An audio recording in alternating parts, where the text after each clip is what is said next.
Now we got Leonard. How you doing? Hello. Hey, I just have a question because I'm listening to your show. Sure. And, you've made a lot of statements about evidence, proof, that what you're looking to discern is, hey, give me something I can assess. I can actually put my hands on, tangible. But with the previous caller, you also acknowledge the fallibility of man. You acknowledge that when we're talking about the circle and inability for us to be able to actually draw one, right? It's not. But the problem with the perfect circle is not based on the fallibility. Hang on. My point. Hang on. I just want to clarify this, and then you can finish. The problem with the perfect circle has nothing to do with human fallibility. It's got to do with the difference between a mathematical, theoretical construction and what you can actually do in practice. What I'm saying is that during that conversation, you acknowledge that man is fallible. Yes. Right. I'll acknowledge it 10 more times this show.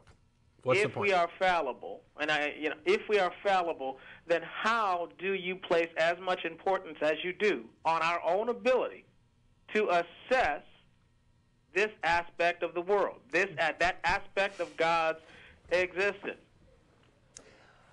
Okay. Science is results-based. It doesn't deal with a single person's interpretation of what is going on. Basically, if you were going to ask a question like, how do you know that we've got sort of a somewhat accurate model of how electrons work and how radio waves get sent through the air and stuff like that, or over a coaxial cable, I would say, well, you're watching me on TV right now, right?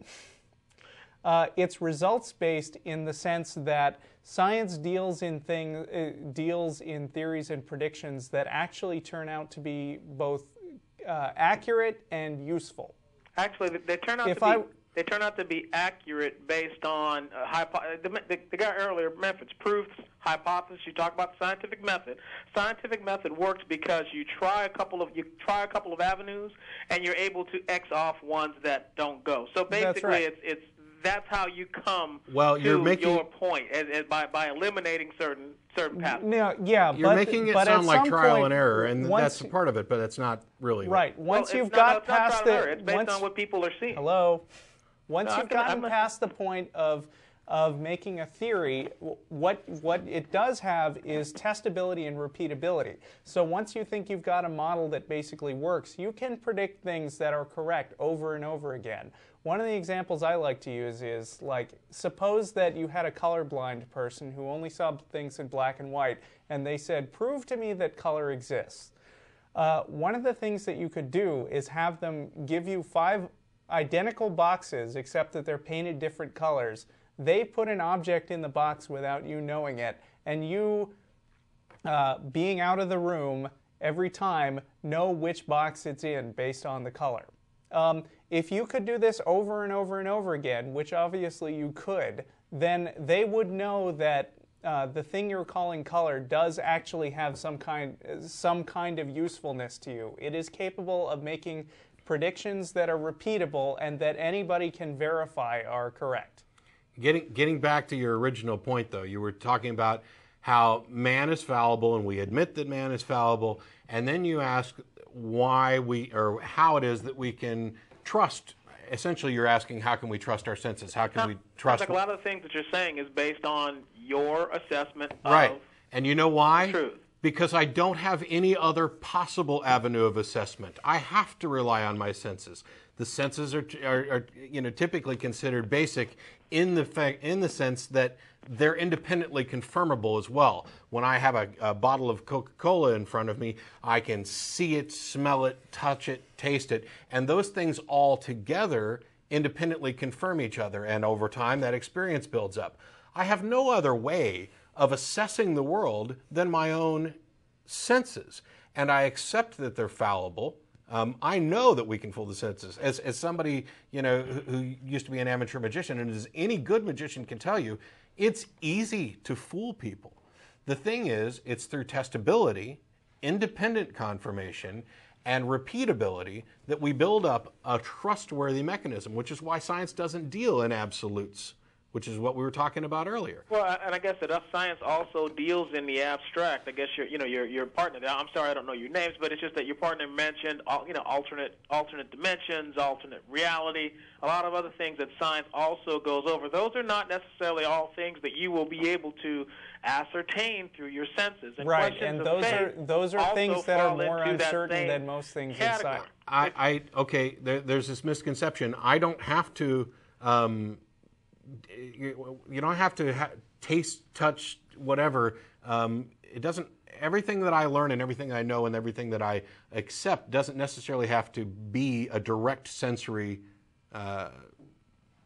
input. I see that in contradiction. For example, I've never been to Australia, but I believe that Australia exists because I've met people from Australia and I've heard about it and I've seen it on maps, and there's a bulk of evidence, and I'm convinced that if I got on a plane and I flew to Australia, that I would not disappear from the universe. But on a question of faith, you would be willing to say you've spoken with people who have mentioned God, who have mentioned experiences with God, who have mentioned messages sure. that they've received. But they're all different. But you're willing to not do the same connection you did with Australia, even though That's you've never correct. been there. That's right. correct. Because that's your decision and call. It doesn't. I'm trying to explain the difference. Hang on.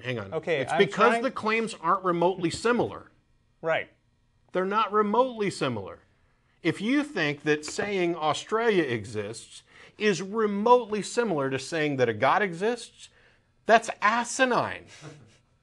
They're not even close. They're not even in the same plane of thought. It's just because there are possibilities doesn't mean you accept all of them. As I said before, it's not about possibilities. It's about what's likely. You've got people all the time who are saying completely opposite things about what they think God wants. I mean, you don't have people saying that Australia is an underwater colony, for example. You don't have people saying things that are absolutely 180 degrees removed from the basically common assessment. That's what science gives you, is consistency. What the supposed claims about God give you is a whole bunch of different stuff that is completely unique to each individual. Not only that, but if I want to go to Australia, I can, and I can attempt to verify it for myself. If it was important. And to find out if it's there. Also, if I find out that I'm wrong about the existence of Australia, it doesn't really have a huge impact on my life. We'll have to change some maps and some geography books, but it doesn't determine whether or not I have a soul and where my soul may go. All I'm saying is that obviously, I'm saying the questions of faith go over into a different realm. Well, yes, they go into a realm of stuff we have no idea about. Do you believe? Hang on.